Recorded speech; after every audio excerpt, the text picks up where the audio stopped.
नमस्कार दोस्तों, आपका हमारे YouTube चैनल कम्युनिकेटिव बडी में स्वागत है। आज हम आपके लिए इस वीडियो में एक बहुत ही महत्वपूर्ण जानकारी देने वाले हैं।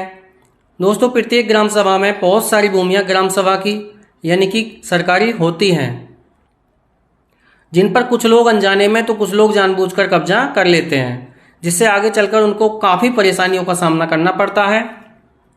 तो आज इस वीडियो में हम आपको यही जानकारी देने वाले हैं कि ग्राम पंचायत में कौन कौन सी भूमियां ग्राम सभा की यानी कि सरकारी होती हैं, ग्राम सभा की भूमि पर अवैध कब्जा करने पर या क्षति पहुंचाने पर क्या क्या कार्रवाई हो सकती है और कितना जुर्माना भरना पड़ सकता है। अगर किसी ने ग्राम सभा की यानी सरकारी भूमि पर मकान बना लिया है तो क्या कार्रवाई हो सकती है। तो दोस्तों, सबसे पहले हम आपको बताते हैं कि ग्राम पंचायत में कौन कौन सी जमीन ग्राम सभा की यानी कि सरकारी होती है। दोस्तों, किसी भी ग्राम पंचायत में किसी भी राजस्व ग्राम में उन जमीनों को छोड़कर जो किसी या किन्हीं व्यक्तियों के या संस्था के नाम से दर्ज हों, उसके अलावा अन्य सभी भूमियां ग्राम सभा की यानी कि सरकारी होती हैं। जिन पर किसी एक व्यक्ति का निजी अधिकार नहीं होता है, ये सभी भूमियां सार्वजनिक उपयोग के लिए होती हैं, जैसे तालाब, पोखरा, गड्ढा की भूमि, खलिहान की भूमि, पशुचर चारागाह की भूमि, शमशान या कब्रिस्तान की भूमि, खाद गड्ढा की भूमि, भीटा, सड़क, चकमार्ग, रास्ता की भूमि, नवीन परती या बंजर भूमि, नदी, नाला, नहर की भूमि, स्कूल, खेल मैदान और अन्य भूमि। दोस्तों, ये सभी भूमियाँ सरकारी होती हैं, जिनका प्रबंधन और अतिक्रमण से बचाने के लिए ये भूमियाँ ग्राम सभा को यानी ग्राम पंचायत को सौंपी हुई समझी जाती हैं, जिनका उपयोग ग्राम पंचायत के लोगों के द्वारा सार्वजनिक रूप से किया जाता है। जैसे तालाब, पोखरा, गड्ढा का उपयोग गांव के सभी लोग करते हैं। खलिहान की भूमि भी सार्वजनिक उपयोग के लिए होती है। पशुचर और चारागाह की भूमियों का उपयोग ग्राम सभा के व्यक्ति अपने पशुओं को चराने के लिए करते हैं। खाद गड्ढा गांव के कूड़ा करकट और अन्य अवशिष्ट पदार्थों को रखने के लिए होता है। और ग्राम सभा की सभी सरकारी भूमियां सार्वजनिक उपयोग के लिए होती हैं। गांव के किसी एक व्यक्ति का ऐसी भूमियों पर निजी अधिकार नहीं होता है। यदि इनमें से किसी भूमि पर किसी व्यक्ति के द्वारा अवैध कब्जा किया जाता है, मकान निर्माण या कृषि कार्य किया जाता है, तो उस व्यक्ति के विरुद्ध उत्तर प्रदेश राज्य संहिता की धारा 67 के तहत कार्रवाई की जाती है, जिसको पहले 115C की कार्रवाई कहते थे।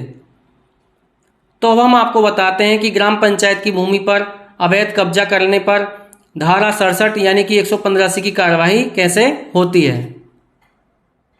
उत्तर प्रदेश राज्य संहिता 2006 धारा 67, ग्राम पंचायत की संपत्ति की क्षति, उसका दुरुपयोग और गलत अधिभोग को रोकने की शक्ति।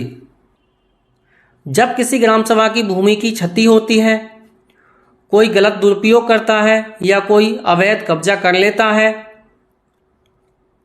तो वहां यथास्थिति भूमि प्रबंधक समिति यानी कि ग्राम प्रधान या संबंधित लेखपाल अपने सहायक कलेक्टर यानी तहसीलदार को सूचित करेगा।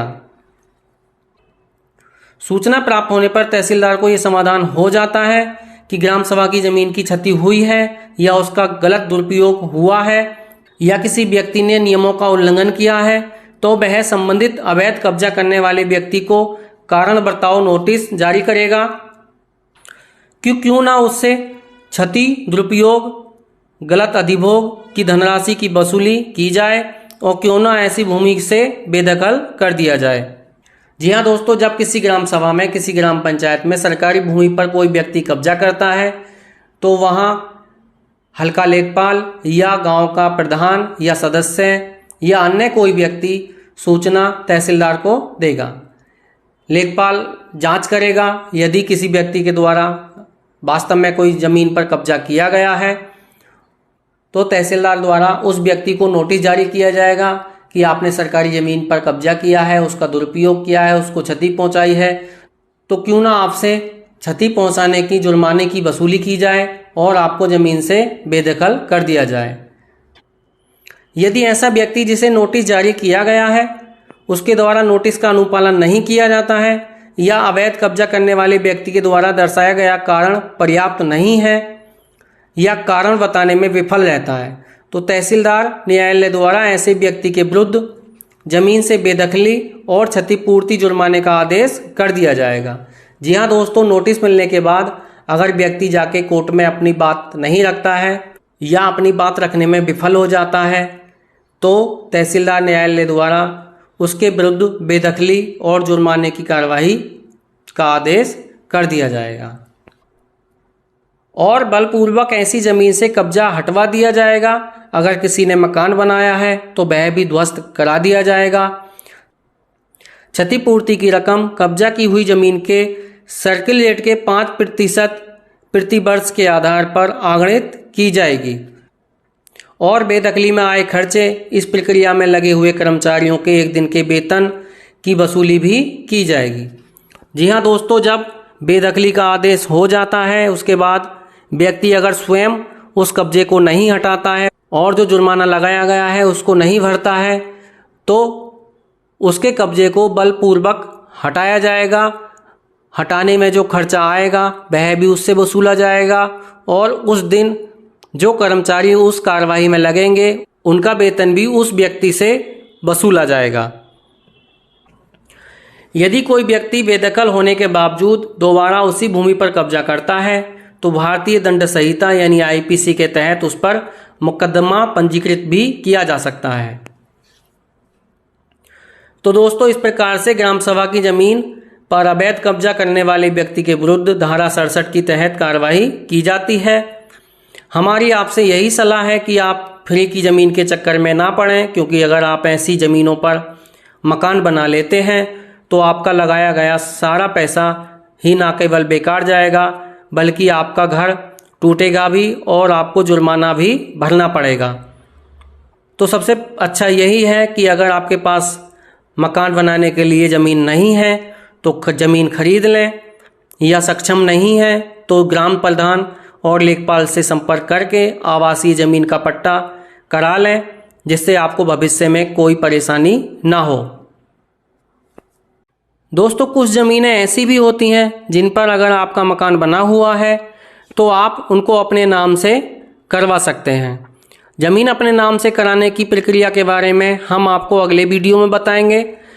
तो आप इस वीडियो को कर दीजिए लाइक और चैनल को सब्सक्राइब, और मैं इस वीडियो को कर देता हूँ समराइज। नंबर 1 ये है कि ग्राम सभा की वह सभी ज़मीनें जो किसी व्यक्ति के नाम से ना हो सभी ग्राम सभा की होती हैं, जैसे तालाब, खलिहान, पशुचर, सड़क, रास्ते आदि।